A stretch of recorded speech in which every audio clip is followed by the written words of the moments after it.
Well, joined today is in studio by obviously Craig Green and Jose Neighbor, the percussionist.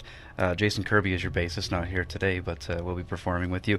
Your first release, self-titled, I guess on your own label, right? That's right, nonfiction status. Talk a little bit about this and how this project came to be. You've done several things over the years. Sure, this is kind of the my latest passion right now. I've always been an improvising musician, and for the last few years, I've been dealing more on the world music side of things. And I really thought it was time to start sharing some other sides, a lot of the avant-garde jazz, the new music, and compositions. And Jason and Jose have just been jewels to work with, and they're well schooled in the tradition, but we can leave it on a dime, so it works out well. Cool. Thanks, Craig. Would it be accurate to describe it then as, is world jazz fusion a decent label? You're a schooled guy in music, so you have good taste. It's so hard to label anything. Usually with interviews and when we talk about things, it's improvised music, and we happen to come from a jazz background, and so those elements of swing and the harmony of jazz are going to be in there. But also, we grew up listening to Led Zeppelin and electronic music and African and Latin music. So those are in there too. So it's kind of like indie jazz, maybe. Indie jazz. not to try to coin something today, but and it is an interesting stew. There are originals here for the most part, but you've got a Coltrane composition, which we'll get to, as well as Thelonious Monk. And obviously the studio recorded recordings are going to sound a lot different than you're going to sound here in the studio today. Exactly, and it's going to be a nice, interesting setting. Normally we play with the trio. We'll be bassless today, and but it's nice, The wonderful,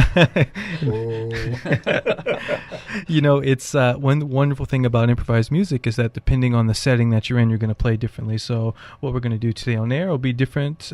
It's something that we couldn't reproduce any other place. So it's a special thing for us to be able to play it in a duo setting. All right, let's. What are you guys going to do first? We're going to do a tune off the record entitled Duck Walk. Duck Walk.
Craig J. Green and the Bent Flow Trio, two-thirds of them anyway, in the studio today. Duck Walk, the name of that tune from the debut album.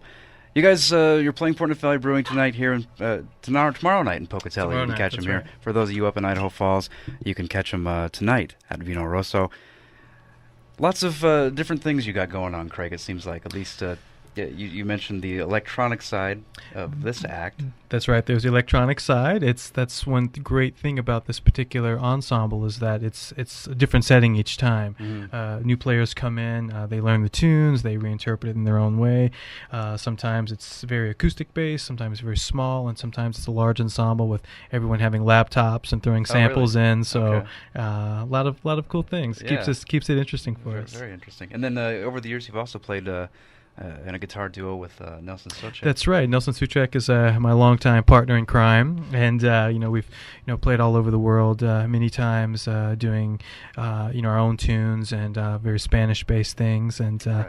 I also have another group called Padayatra. I spent some time studying Indian music in India and also in Europe, and so we do kind of an avant-rogue thing. He's with actually a Pocatello musician, George Grant, and he's a tabla player, and I play guitar in it, and we bring our Macintoshes and throw these wild samples in and improvise on top. So it's pretty cool stuff.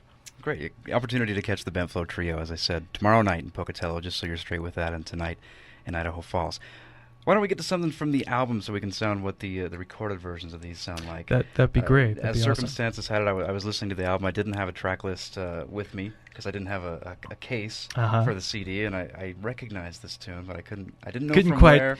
Quite place it. Yeah, that's one great thing about the Bent Flow is that we all grew up playing lots of standards. As a jazz musician, they kind of etch that in your skull to learn all these different tunes. So what we do is kind of deconstruct these standards. And right. I've played with a lot of reggae groups over the years, and I love that vibe and I love that low end bass. And so we decided to do a dub version of John Coltrane's Impressions.